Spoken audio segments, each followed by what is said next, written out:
할머니, 절대 사인하지 마세요. 지금 당장 도망치세요. 은행 VIP 상담실 젊은 직원이 일부러 테이블에 물을 쏟고 닦아주는 척하며 귓가에 속삭인 한마디는 제 71년 인생을 통째로 흔드는 지진과도 같았습니다. 제 옆에는 세상 누구보다 상냥한 미소를 띤 며느리가 앉아 있었고 유리문 너머에서는 검은 양복을 입은 사내들이 이쪽을 주시하고 있었어요. 젊은 직원의 눈빛은 거짓말이 아니었습니다. 그건 죽음의 문턱에서 겨우 살아 돌아온 자만이 가질 수 있는 처절한 경고처럼 느껴졌습니다. 저는 그 순간 깨달았습니다. 1년 내내 저를 살뜰히 챙기던 며느리의 따뜻한 손이 실은 제 목을 조르기 위해 뻗어온 악마의 손이었다는 것을요.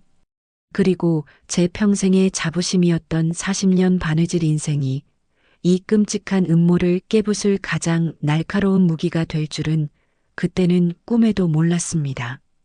사연 시작 전 좋아요와 구독을 눌러주시면 저에게 큰 힘이 됩니다. 안녕하세요. 제 이름은 황정임, 올해 나이 71입니다. 종로 광장시장에서 40년 넘게 정임 한복이라는 작은 가게를 꾸려오고 있습니다.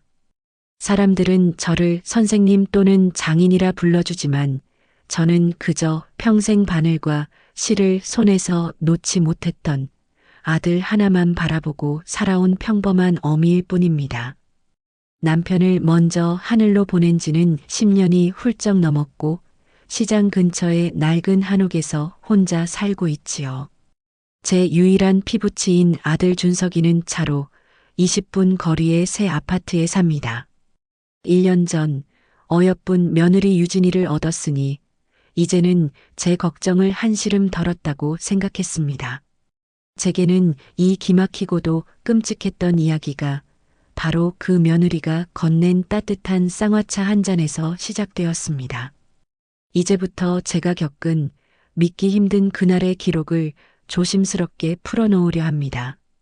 그날도 저는 작업실에서 금실로 봉황의 날개를 수놓고 있었습니다.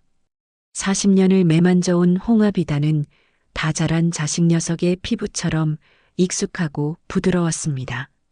창호지를 투과한 늦은 오후의 햇살이 작업대 위로 길게 늘어지며 오색 실타래들을 보석처럼 반짝이게 했지요. 사각, 사각, 조용한 공간에 오직 바늘이 비단을 스치는 소리만이 고요한 리듬을 만들고 있었습니다. 그 소리는 제 71년 인생의 배경음악과도 같았습니다. 어머님, 또 작품 만드세요? 정말 대단하세요. 젊은 사람들도 이렇게는 못할 거예요. 문턱에서 들려온 목소리는 며느리 유진이었습니다. 1년 전 연이은 사업 실패로 어깨가 축 늘어져 있던 아들 준석이의 옆에 혜성처럼 나타난 아이였지요. 제 아들보다 3살 어린 그 아이는 늘 생기가 넘쳤고 그 애가 온 뒤로 흑백 사진 같던 우리 집에 다시 색이 돌기 시작했습니다. 살갑고 싹싹한 그의 덕분에 남편을 먼저 보내고 웃을 일이 거의 없던 제 입가에도 다시 웃음꽃이 피어난 지 오래였습니다. 저는 돋보기를 잠시 벗어두고 유진이를 향해 미소 지었습니다. 어서 오너라.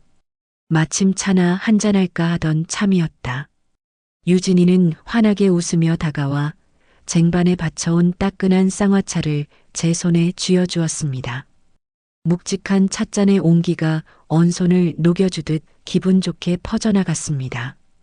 어머님, 손목 아프실 텐데. 이거 드시고 하세요. 제가 준석 씨한테도 말했어요. 어머님은 우리나라의 보물이라고 우리가 잘 모셔야 한다고요. 보물이라니. 과분한 칭찬에 멋쩍어 헛기침만 했습니다.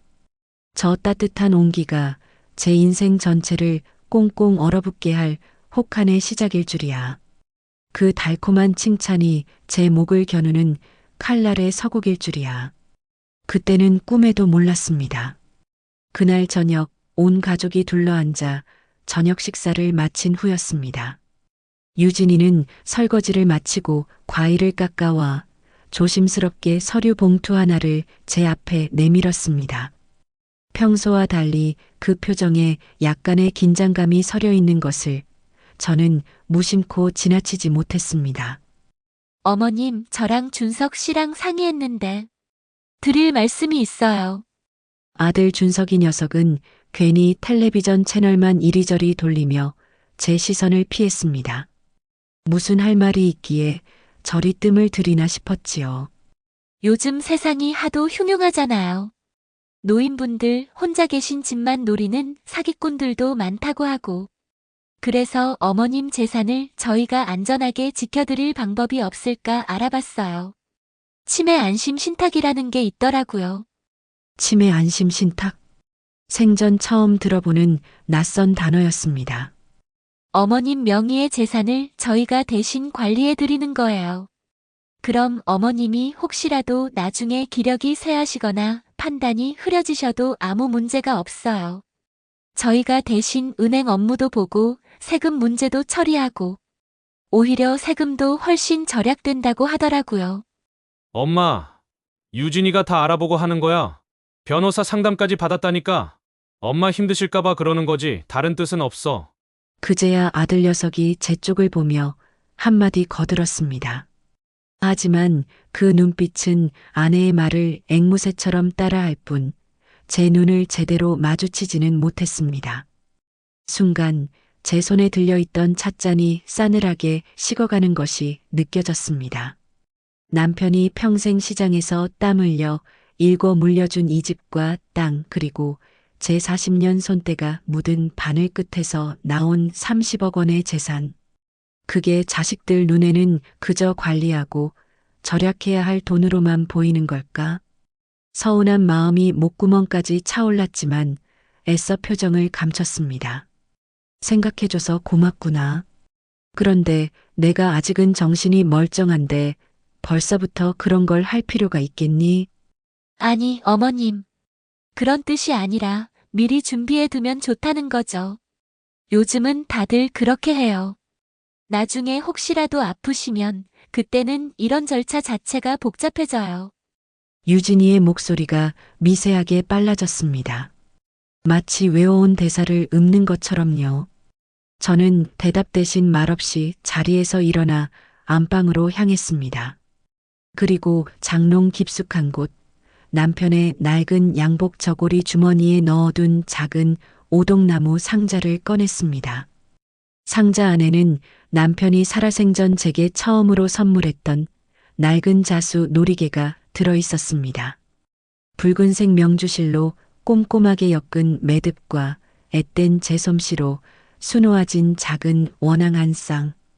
힘들 때마다 외로울 때마다 꺼내보던 제 보물 1호였지요. 그 놀이개를 꺼내 손바닥 위에서 만지작거리는데 왠지 모르게 그날따라 놀이개의 매듭이 금방이라도 풀어질 것처럼 위태로워 보였습니다. 제 인생에 단단했던 매듭 어딘가가 저도 모르는 사이 스르르 풀리고 있는 것만 같았습니다. 거실에서 들려오는 아들과 며느리의 나직한 대화 소리가 그 불안감을 더욱 부채질했습니다. 며칠 후 저는 결국 유진의 성화에 못 이겨 은행에 함께 가게 되었습니다. 그냥 상담만 받아보시는 거예요, 어머님.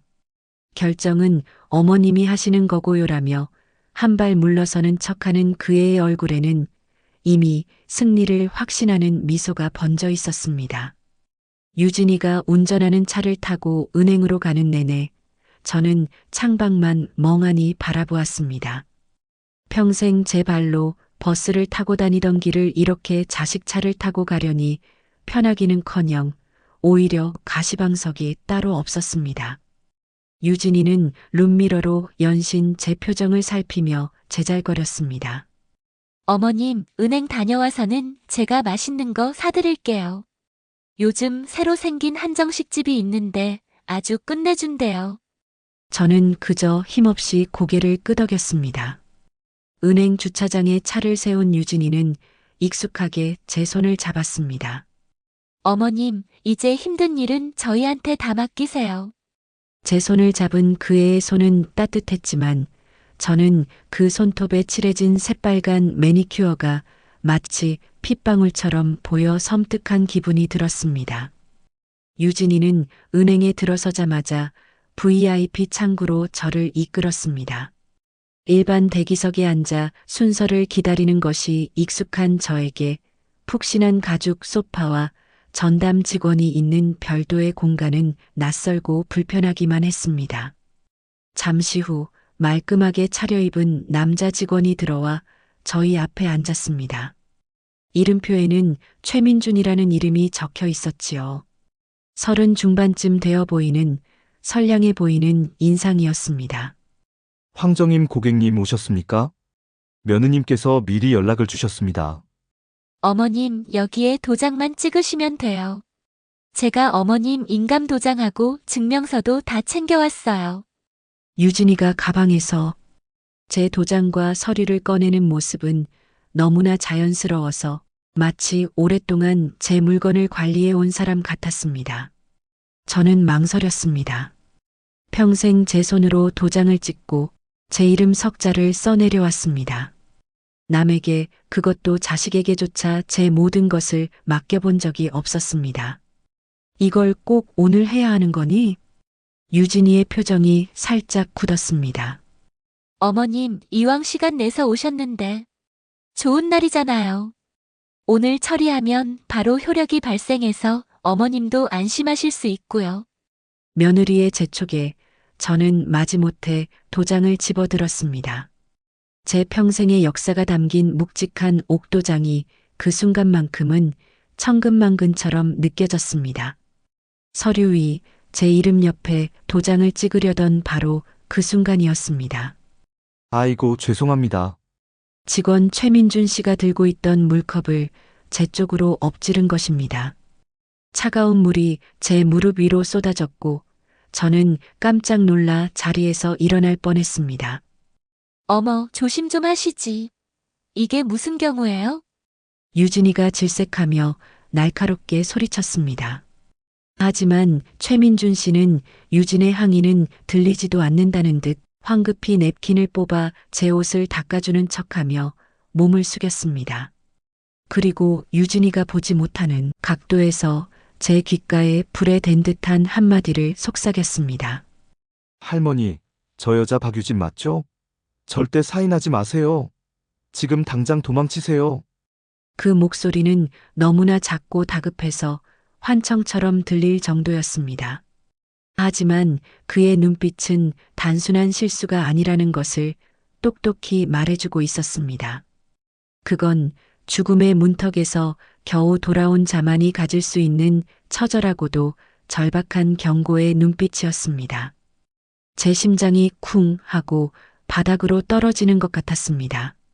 머릿속이 하얘졌지만 40년 넘게 장사를 하며 온갖 진상 손님을 상대해 온 제 몸은 머리보다 먼저 반응했습니다. 저는 아무렇지 않은 척 오히려 귀찮다는 듯한 표정을 지으며 자리에서 일어섰습니다. 어이구, 늙으면 주책이야. 옷에 물을 다 쏟고 나 화장실 좀 다녀와야겠다. 유진이가 미심쩍은 눈으로 저를 쳐다봤습니다. 어머님, 금방 끝나요. 이거 마저 찍고 가세요. 괜찮습니다, 고객님. 옷이 젖으셨으니 얼른 다녀오시죠. 나머지 서류는 제가 다시 정리하고 있겠습니다. 최민준 씨가 기가 막힌 타이밍에 끼어들어 유진의 말을 막았습니다. 저는 그 틈을 놓치지 않고 뒤도 돌아보지 않은 채 상담실을 나섰습니다. 등 뒤로 유진의 의심 가득한 시선이 따갑게 느껴졌지만 걸음을 멈출 수 없었습니다. 복도를 걸으며 생각했습니다. 도망치라고? 왜? 박유진을 안다고? 내 며느리를? 저는 화장실 방향이 아닌 비상구 표시가 있는 복도 끝으로 향했습니다. 그리고 비상구 문을 열고 71년 인생 처음으로 누군가에게 쫓기듯 죽으림을 다해 계단을 뛰어내려갔습니다. 녹슨 철제 계단을 구두굽이 울리는 소리가 제 심장 소리처럼 다급하게 귓전을 때렸습니다. 은행 뒷문으로 빠져나오자 눈부신 햇살이 얼굴 위로 쏟아졌습니다. 숨이 턱까지 차올라 헐떡이며 주변을 둘러보았습니다. 낯선 골목, 어지럽게 널린 쓰레기통들. 여기가 어디인지, 어디로 가야 할지 알 수 없었습니다. 확실한 건 이곳에서 최대한 멀어져야 한다는 것뿐이었습니다. 저는 비틀거리는 걸음으로 큰 길까지 걸어 나와 손을 흔들어 다급하게 택시를 잡아탔습니다. 어머님, 어디로 모실까요? 아무데나. 일단 저기 광장시장으로 가주세요. 머릿속에 가장 먼저 떠오른 익숙한 장소였습니다. 택시가 출발하고 나서야 저는 겨우 긴 한숨을 내쉴 수 있었습니다. 백미러로 힐끗 보니 은행 정문 앞에서 유진이가 누군가와 심각하게 통화를 하며 발을 동동 구르는 모습이 보였습니다. 저는 저도 모르게 몸을 낮췄습니다. 택시가 시장 근처에 다다를 때까지 저는 손에 든 가방만 꼭 붙들고 있었습니다. 가방 안에는 제 인감도장과 통장, 그리고 제 인생이 고스란히 들어 있었지요. 대체 무슨 일이기에 생전 처음 본 젊은이가 저에게 도망치라고까지 했을까? 박유진. 그 직원은 며느리의 이름을 정확히 알고 있었습니다. 머릿속이 실타래처럼 엉켜 제대로 된 생각을 할 수가 없었습니다.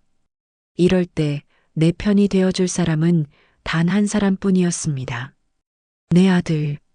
제 피를 나누고 제 젖을 먹고 자란 내 아들 준석이라면 엄마의 말을 믿어줄 거라고 굳게 믿었습니다. 저는 떨리는 손으로 휴대폰을 꺼내 아들에게 전화를 걸었습니다. 신호음이 2번, 3번 울릴 때마다 제 심장도 함께 내려앉는 것 같았습니다. 엄마, 다행히 아들이 전화를 받았습니다.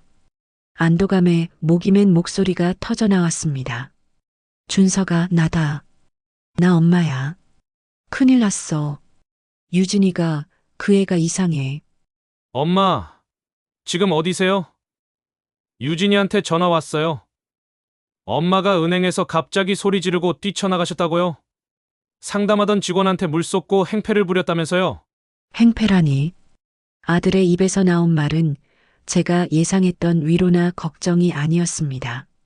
날카로운 비난과 짜증이 섞인 완전히 낯선 목소리였습니다. 아니야, 준서가. 그게 아니야. 엄마 말 좀 들어봐. 그 직원이 나한테. 엄마, 요즘 왜 그러세요? 유진이가 그러는데 엄마 치매 증상이 점점 심해지시는 것 같대요. 기억도 깜빡깜빡하시고 사람도 못 알아보시고 오늘도 갑자기 이상한 행동하신 거라면서요. 치매. 그 끔찍한 단어가 아들의 입을 통해 제 심장에 비수처럼 박혔습니다. 세상이 무너져 내리는 기분이었습니다. 치매라니. 내가 정신이 얼마나 멀쩡한데 내 어미를 그렇게 못 믿겠니? 엄마, 소리 좀 지르지 마세요. 엄마가 멀쩡하면 왜 그랬는데요? 유진이가 엄마 걱정해서 얼마나 애쓰는지 아세요? 저 회사 일 때문에 안 그래도 힘든데 엄마까지 왜 그러세요? 제 아들은 더 이상 제 말을 들으려 하지 않았습니다. 이미 며느리의 말에 완벽하게 설득당한, 아니, 세뇌당한 상태였습니다. 일단 유진이한테 전화해서 사과부터 하세요. 그리고 병원 모시고 가달라고 하세요. 저 바쁘니까 끊어요. 전화는 매정하게 끊겼습니다. 저는 끊어진 전화기를 붙잡은 채 시장 골목의 차가운 시멘트 바닥에 주저앉아 소리 없이 울었습니다. 40년 이 작은 두 손으로 한 땀 한 땀 옷을 지어 먹이고 입히고 남들 부럽지 않게 대학까지 보낸 아들이었습니다. 그런데 이제 그 아들은 없었습니다. 아내의 말에 눈이 멀어 제 어미를 정신병자로 모는 탐욕의 눈이 먼 낯선 사내만 있을 뿐이었습니다. 사람들이 웅성거리며 지나갔지만 저는 일어설 기력조차 없었습니다. 하늘은 무심하게도 푸르렀고 시장의 활기찬 소음은 마치 다른 세상의 이야기처럼 멀게만 들렸습니다. 그때였습니다. 제 휴대폰이 다시 울렸습니다. 모르는 번호였습니다. 망설이다 전화를 받자 아까 그 목소리가 들려왔습니다. 할머니, 저예요. 아까 그 은행원 최민준입니다. 무사히 나오셨군요. 정말 다행입니다. 그의 목소리를 듣는 순간 끊어졌던 희망의 끈이 가냘프게 이어지는 것 같았습니다. 저는 흐느끼는 목소리로 겨우 물었습니다. 대체 무슨 일이요? 당신은 내 며느리를 어떻게 아는 거요? 수화기 너머로 그의 무거운 한숨 소리가 들려왔습니다. 할머니, 지금 어디 계세요? 제가 가서 모든 것을 말씀드리겠습니다. 저는 최민준이라는 젊은이와 광장시장 한 구석, 녹두전을 부치는 고소한 기름 냄새가 진동하는 허름한 찻집에서 다시 만났습니다. 달아빠진 나무 테이블 위에는 김이 모락모락 나는 쌍화차 2잔이 놓여 있었지만 누구도 차를 마실 엄두를 내지 못했지요. 제 앞에 젊은이는 은행에서의 말쑥한 모습은 온데간데 없이 초조하고 절박한 얼굴로 앉아 있었습니다. 이제 말해주게. 대체 무슨 일인지. 제 목소리는 지난 몇 시간 동안 겪은 충격으로 모래알처럼 까끌까끌했습니다.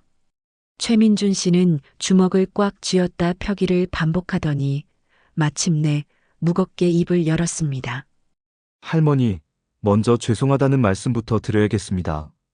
오늘 일로 은행에서 해고당했습니다. 하지만 후회는 없습니다. 저는 깜짝 놀라 그를 쳐다보았습니다. 저 하나 때문에 젊은이가 직장을 잃었다는 사실에 가슴이 철렁 내려앉았습니다. 아니, 그게 무슨... 나 때문에... 아닙니다, 할머니. 제가 선택한 일입니다. 그 여자, 박유진을 막기 위해서라면 뭐든 할 수 있습니다. 그는 박유진이라는 이름을 말할 때 마치 철천지원수라도 되는 듯 이를 갈았습니다. 그리고 그는 자신의 할머니 이야기를 꺼내놓기 시작했습니다. 2년 전 혼자 사시던 그의 할머니 댁에 아주 상냥하고 살가운 새 간병인이 들어왔다고 합니다. 그 간병인은 할머니의 모든 것을 챙겨주며 가족보다 더 살뜰하게 굴었고 할머니는 그녀를 친딸처럼 믿고 의지했다고 했지요. 그러던 어느 날 간병인은 할머니가 치매 증상을 보인다며 병원에 모시고 갔고 얼마 지나지 않아 할머니는 모든 재산을 간병인에게 신탁한 뒤 요양원에서 외롭게 돌아가셨다는 것이었습니다. 사망 원인은 수면제 과다 복용으로 인한 심장마비. 모든 서류가 완벽해서 경찰도 자식들도 누구 하나 의심하지 못했다고 합니다. 저희 가족이 그 간병인의 실체를 알게 된 건 할머니 장례를 치르고 한참이 지난 후였습니다. 우연히 그 여자가 다른 노인에게 똑같은 수법으로 접근하고 있다는 걸 알게 됐죠. 저희가 파헤쳐 보니 그 여자는 이름과 신분을 계속 바꿔가며 혼자 사는 부유한 노인들만 노리는 전문 사기꾼이었습니다. 그의 목소리는 분노로 떨리고 있었습니다. 그리고 오늘 할머니의 며느리로 나타난 박유진이 바로 2년 전 제 할머니를 죽음으로 몰고 간 그 간병인이었습니다. 저는 숨을 쉴 수가 없었습니다. 눈앞이 아찔해지며 찻집 안의 모든 소리가 멀어졌습니다. 내 며느리가 살인자라고? 1년 동안 내 집을 드나들며 살갑게 굴던 그 아이가 그런 끔찍한 괴물이었다니. 아, 그래서였구나. 그토록 완벽했던 상냥함, 빈틈 하나 없던 살가움. 그것은 진심이 아니라 수없이 반복된 학습의 결과였던 것이다. 먹잇감을 안심시키기 위한 소름 끼치는 연기였던 것이다. 저는 비로소 모든 조각이 맞춰지는 것을 느꼈습니다. 치매 안심 신탁이라는 교묘한 덫, 제 아들을 완벽하게 세뇌시킨 심리전, 그리고 저를 고립시키려는 치밀한 계획까지. 경찰에 신고했지만 소용없었습니다. 증거가 없었어요. 모든 게 합법적인 서류로 꾸며져 있었으니까요. 사망진단서, 신탁계약서. 조직적으로 움직이는 것 같았어요. 최민준이 주먹을 불끈 쥐며 테이블을 내려쳤습니다. 그래서 이번엔 현장을 잡아야만 해요. 그 여자가 범죄를 저지르는 바로 그 순간을요. 이건 제 할머니의 원수를 갚는 일이기도 합니다. 그의 눈에서 저는 저와 같은 종류의 불꽃을 보았습니다. 그것은 절망 속에서도 꺼지지 않는 복수를 향한 끈질긴 불꽃이었습니다. 하지만 어떻게? 아들마저 등을 돌리고 세상이 나를 치매 노인으로 몰아가는 이 상황에서 대체 무엇을 할 수 있단 말인가? 하지만 나를 믿어줄 사람이 아무도 없네. 내 아들조차도. 그래서 할머니와 제가 힘을 합해야 합니다. 우리가 동맹이 되어야 합니다. 동맹. 살면서 처음 겪어보는 비장한 단어였습니다. 최민준 씨는 결심한 듯 가방에서 작은 상자 하나를 꺼내 제게 내밀었습니다. 이건 제가 사설 탐정을 통해 어렵게 구한 초소형 녹음기예요. 모양이 특이하죠? 일반적인 녹음기와는 달라서 웬만해선 의심하지 못할 겁니다. 어떻게든 그 여자 가까이에 이걸 두고 자백을 유도하거나 최소한 범행을 계획하는 대화라도 녹음해야 합니다. 그리고는 그가 난감한 표정을 지었습니다. 하지만 이걸 어떻게 자연스럽게 설치해야 할지. 저는 상자 안에 물건을 보는 순간 숨을 멈췄습니다. 그것은 콩알보다도 작은 반짝이는 구슬처럼 생긴 기계였습니다. 제 머릿속에서 40년간 엉켜있던 온갖 색깔의 실타래들이 한순간에 제자리를 찾아가며 거대한 그림 하나를 완성하기 시작했습니다.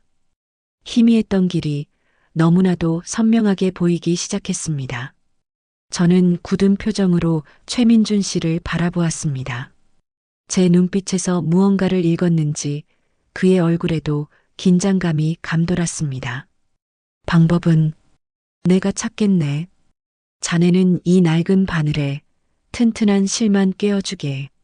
그날 밤 저는 집으로 돌아왔습니다. 현관문을 열자 유진과 아들 준석이가 마치 길 잃은 주인을 기다린 강아지들처럼 현관 앞으로 달려나왔습니다. 어머님, 어디 갔다 이제 오세요. 얼마나 걱정했는지 아세요? 엄마, 대체 왜 그러셨어요? 연락도 안 받으시고. 두 사람의 얼굴에는 걱정이 가득했지만 그 너머에 숨겨진 안도감과 의심을 저는 똑똑히 읽을 수 있었습니다. 저는 이 싸움에서 이기기 위해 제 자신을 버리기로 했습니다. 평생 꼿꼿했던 자존심, 흐트러짐 없던 정신, 그 모든 것을 내려놓고 완벽한 미끼가 되기로 결심했습니다. 저는 완전히 기력이 꺾이고 모든 것을 포기한 늙고 병든 노인처럼 연기하기 시작했습니다. 초점 없는 눈으로 허공을 바라보며 다리에 힘이 풀린 듯 휘청거렸습니다. 내가 어딜 갔다 왔는지도 모르겠다. 정신이 하나도 없어. 그냥 너무 힘들다. 제 연기에 유진의 얼굴에 스치던 의심이 순식간에 확신으로 바뀌는 것을 보았습니다. 아, 정말로 이 노인네가 맛이 갔구나 하는 안도감이었죠. 유진은 준석과 눈빛을 교환하더니 제 팔을 부축하며 안방으로 이끌었습니다. 어머님 괜찮으세요? 저희가 있잖아요. 이제 푹 쉬세요. 아무 걱정 마시고요. 그날 이후 유진이는 노골적으로 제 집에 안주인 행세를 하기 시작했습니다. 저를 침대에 눕혀놓고는 제 서재를 뒤지며 통장과 부동산 서류들을 정리했습니다. 저는 묵묵히 그 모든 것을 지켜보았습니다. 맹수가 먹잇감 앞에서 경계를 완전히 풀 때까지 저는 죽은 듯이 엎드려 기다려야만 했습니다. 이틀 후 저는 침대에서 일어나 비틀거리며 제 작업실로 향했습니다. 유진이가 따라와 감시했지만 저는 아랑곳하지 않고 바늘과 실을 잡았습니다. 그리고는 작업대 위에 놓여있던 남편의 유품인 자수 놀이개를 보란 듯이 바닥에 떨어뜨렸습니다. 낡은 명주실 매듭이 툭 하고 터지며 구성품들이 흩어졌습니다. 어이구, 이걸 어쩌나? 내 보물인데. 매듭이 다 뜯어져 버렸네. 저는 일부러 더 서럽게 탄식하며 유진을 불렀습니다. 유진아, 이리 좀 와보렴. 내가 이걸 꿰매야 하는데 늙으니까 눈이 침침해서 바늘의 실도 제대로 못 꿰겠다. 내가 여기 앉아서 이 뜯어진 술 좀 잡아주렴. 유진이는 제가 또 무슨 유난을 떠나 싶어 귀찮아하는 기색이 역력했지만 착한 며느리 연기를 계속해야 했기에 마지못해 제 옆에 작은 의자에 앉았습니다. 그리고는 흩어진 놀이개 부속 중 뜯어진 술을 잡아주었지요. 저는 돋보기를 코끝에 걸치고 일부러 손을 부들부들 떨며 바늘귀에 실을 꿰려고 애썼습니다. 실은 번번이 바늘귀를 비껴나갔고 저는 아이고 눈이야. 손이 왜 이리 떨리누? 하며 한탄을 늘어놓았습니다. 유진이의 인내심이 슬슬 바닥을 드러내며 한숨을 내쉬는 것이 느껴졌습니다. 바로 그 순간이었습니다. 유진이가 잠시 창밖으로 시선을 돌린 그 찰나 저는 마치 마술사처럼 재빠르게 움직였습니다. 한 손으로는 유진의 시선을 가리고 다른 한 손으로 품속에 숨겨두었던 최민준 씨의 초소형 녹음기를 꺼내 뜯어진 놀이개 매듭 안쪽으로 잽싸게 밀어 넣었습니다. 그리고는 언제 손을 떨었냐는 듯 제40년 공력이 담긴 능숙하고도 정확한 손놀림으로 아무 흔적도 남기지 않은 채 매듭을 완벽하게 꿰매고 묶어버렸습니다. 모든 것이 몇 초 남짓한 시간에 일어난 일이었습니다. 어머님, 아직 멀었어요? 저 약속 있는데. 아, 됐다, 됐어. 이제 다 꿰맸다. 아이고, 고맙다, 얘. 저는 아무것도 모른다는 듯 천진하게 웃으며 유진에게 고맙다고 말했습니다. 유진은 제 손에서 말끔하게 수선된 놀이개를 보며 의아한 표정을 지었지만 이내 별일 아니라는 듯 자리에서 일어났습니다. 저는 수선된 놀이개를 소중하게 들어 올렸습니다. 이제 이것은 더 이상 단순한 유품이 아니었습니다. 그것은 진실을 낳기 위해 교활한 맹수의 입속으로 던져진 제 인생과 제 복수가 담긴 날카로운 낚싯바늘이었습니다.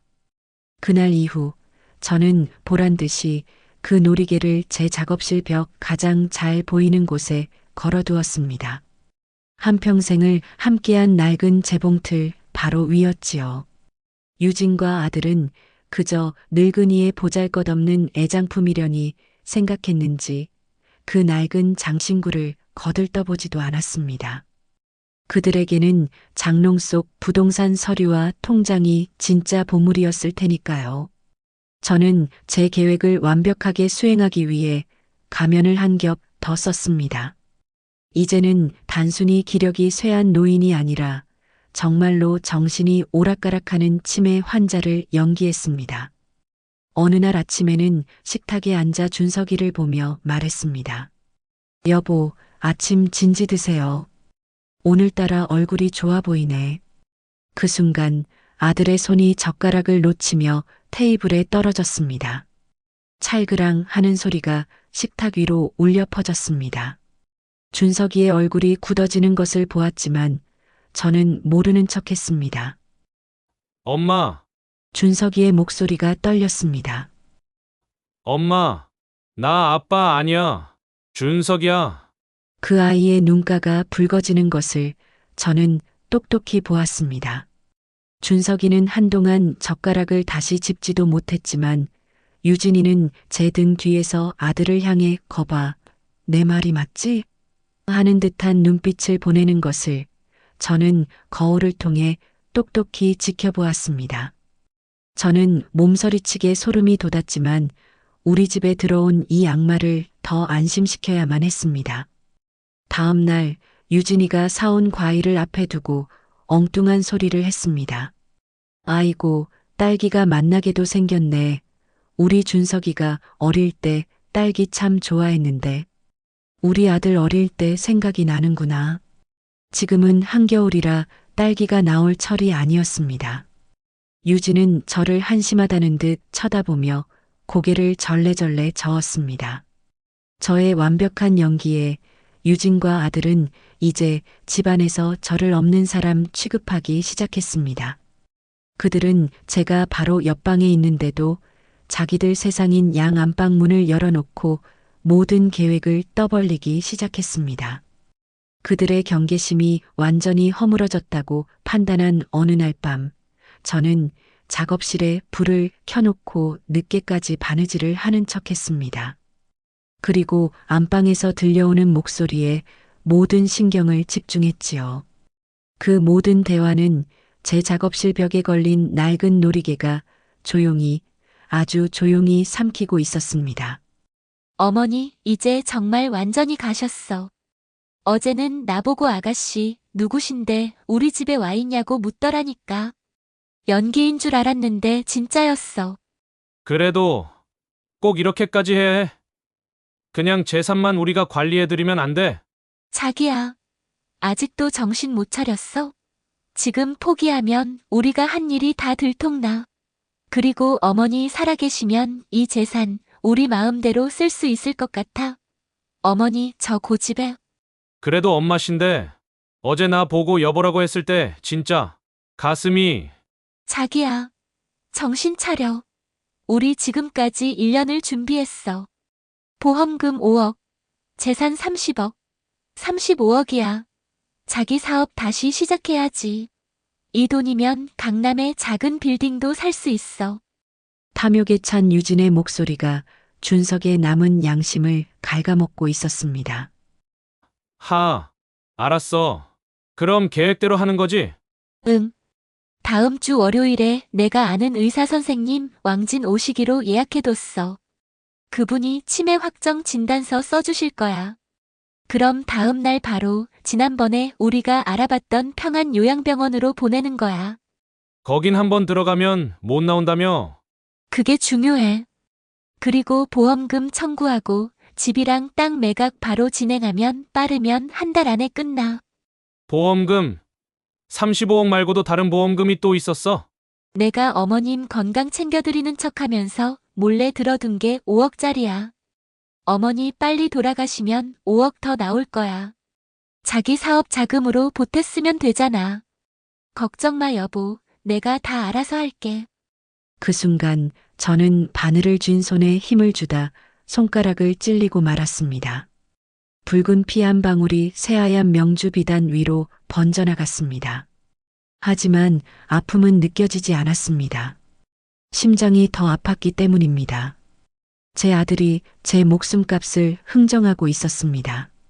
마치 내 작업실의 봉황자수가 귀를 열고 그들의 더러운 탐욕을 남김없이 듣고 있는 것만 같았습니다. 그리고 저는 그 순간 결심했습니다. 내 손으로 저 악독한 것들을 심판하리라고. 그날 밤 모두가 잠들었을 때 저는 작업실에서 나와 부엌으로 갔습니다. 냉장고 문을 열고 김치통을 꺼냈습니다. 묵직한 무게가 손목에 전해졌습니다. 뚜껑을 열자 잘 익어 시큼한 김치 냄새가 코를 찔렀습니다. 남편이 좋아했던 김치. 준석이가 어렸을 때 엄마 김치가 세상에서 제일 맛있어 라며 맛나게 먹었던 그 김치. 저는 김치 한 조각을 집어 입에 넣었습니다. 찌릿한 신맛과 함께 제 인생이 입안 가득 퍼졌습니다. 그리고 눈물이 흘러내렸습니다. 약속한 월요일, 결전의 날이 밝았습니다. 아침부터 집안 공기는 이상하게 무거웠습니다.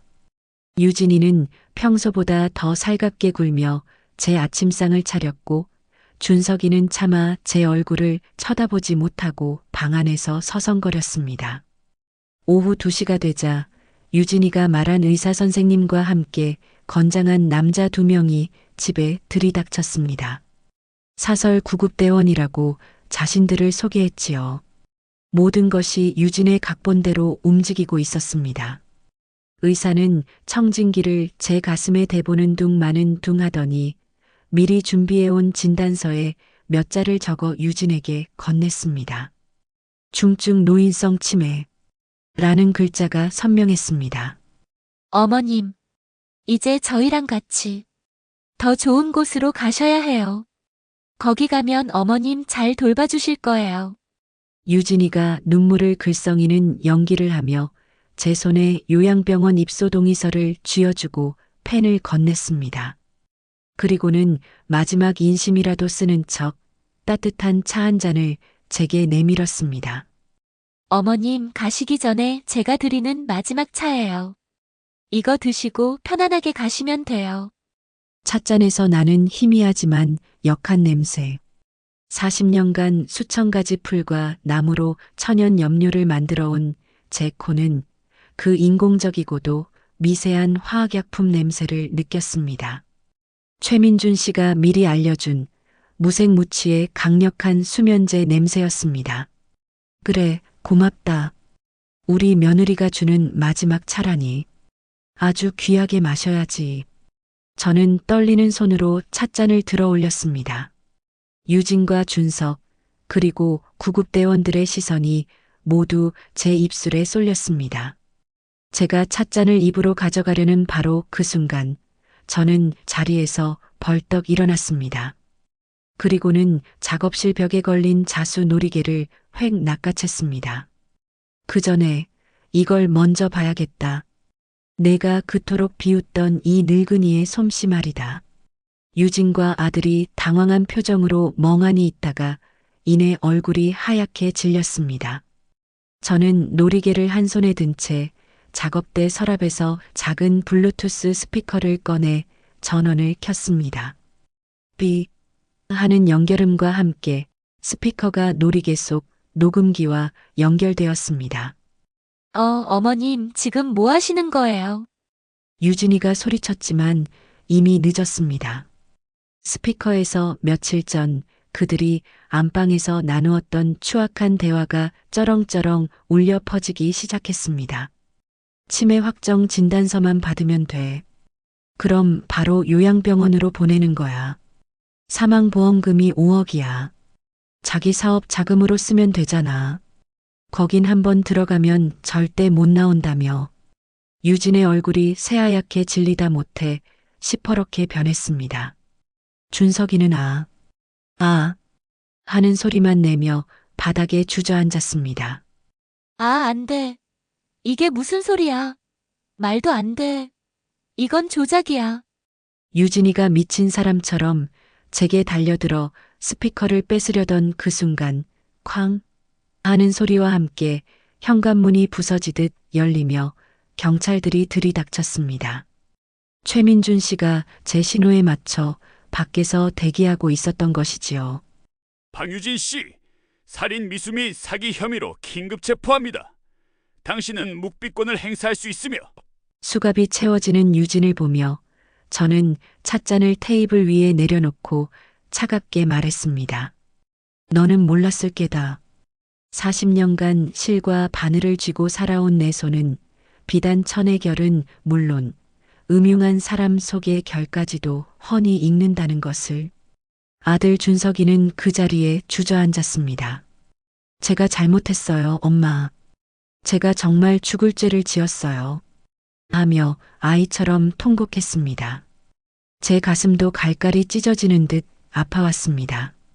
하지만 저는 아들의 눈을 마주치지 않고 조용히 고개를 돌렸습니다. 몇 달이 흘렀습니다. 시간은 상처를 아물게 하지는 못했지만 흉터를 옅어지게는 해주더군요. 유진은 최민준 씨 할머니 사건까지 모두 병합되어 무기징역을 선고받았습니다. 함께 범행을 모의했던 가짜 의사와 사설 구급대원들도 모두 법의 심판을 받았지요. 제 아들 준석이는 범행에 가담한 죄로 집행유예를 선고받았습니다. 모든 것을 잃은 아이는 이제 제 앞에 고개도 들지 못합니다. 작은 월세방에 살면서 지금은 새벽 인력 시장을 나가며 하루하루 죗값을 치르고 있습니다. 저는 가끔 아들의 월세방 문고리에 반찬 몇 가지를 말없이 걸어두고 돌아옵니다. 마주보고 앉아 밥을 먹기에는 우리 사이에 흐르는 강이 너무 깊고 차가워졌습니다. 부모는 자식을 위해서 목숨을 내놓을 수도 있지만 천륜을 저버린 자식에 대한 용서는 어쩌면 신의 영역일지도 모르겠습니다. 제 작업실에는 다시 평화가 찾아왔습니다. 사각 바늘 소리만이 고요히 흐르는 그곳에서 저는 다시 비단 위에 술을 놓습니다. 어느 화창한 봄날 오후 아주 특별한 손님이 찾아왔습니다. 은행을 그만두고 새로운 꿈을 찾고 있다는 최민준 씨와 그의 손을 꼭 잡은 어여쁜 아가씨였습니다. 할머니, 저희 결혼합니다. 세상에서 가장 존경하는 분께 저희 두 사람의 시작을 축복받고 싶어서 제일 먼저 찾아왔어요. 선생님, 저희 홀레복을 선생님 손으로 직접 지어주실 수 있을까요? 아가씨의 수줍은 부탁에 제 눈시울이 뜨거워졌습니다. 저는 환하게 웃으며 장롱에서 가장 고운 쪽빛 비단 한 필을 꺼내 펼쳤습니다. 먼지를 털어낸 제 손에서 은빛 바늘이 다시금 경쾌하게 춤을 추기 시작했습니다. 더 이상 복수와 증오를 위한 바늘이 아니었습니다. 새로운 시작과 희망, 그리고 따뜻한 축복을 한 땀 한 땀 엮어내는 생명의 바늘이었습니다. 민준 씨와 예비 신부가 돌아간 후 저는 작업실에서 차를 한 잔 끓였습니다. 매실차였습니다. 제가 지난 봄에 직접 담근 따뜻한 차 한 모금을 마시며 창밖을 바라보는데 문 밖에서 발소리가 멈췄습니다. 5초, 10초, 똑똑, 조심스러운 문 두드림, 그리고는 발소리가 멀어졌습니다. 잠시 후 문을 열고 나가보니 검은색 비닐봉지 하나가 있었고 안에는 은박지로 포장한 김밥 2줄과 2번 접혀 있는 종이 쪽지가 있었습니다. 엄마, 나야. 밖에 김밥 놔두고 갈게. 내가 직접 만든 거야. 엄마가 좋아하시던.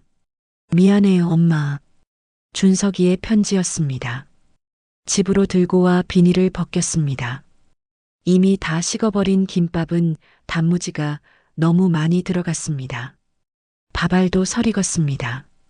김은 눅눅하게 불어 있었고 당근은 너무 굵게 썰려 있었습니다. 서툰 솜씨였습니다. 한 조각을 집어 입에 넣었습니다. 맛이 없었습니다. 쓴맛이 났습니다. 맛이 없어서였을까요? 남은 김밥을 물끄러미 바라보다 냉장고에 다시 넣어두었습니다. 그리고 창밖을 바라봤습니다. 창밖으로 지는 저녁 노을이 새로 펼쳐진 쪽빛 비단 위로 화사한 황금빛술을 놓는 듯 했습니다. 제 71년 인생 가장 혹독하고 길었던 겨울이 지나고 마침내 진짜 봄이 오는 것 같았습니다. 비단처럼 곱고 햇살처럼 따사로운 그런 봄날이었습니다. 지금까지 제 사연을 들어주셔서 감사합니다. 언젠가는 제 마음의 문이 열릴 수 있을까요? 여러분이 저라면 어떤 선택을 하셨을까요? 댓글로 여러분 마음을 들려주시고 좋아요와 구독을 눌러주시면 저에게 큰 힘이 됩니다. 감사합니다. 항상 행복한 인생이 되기를 기원합니다.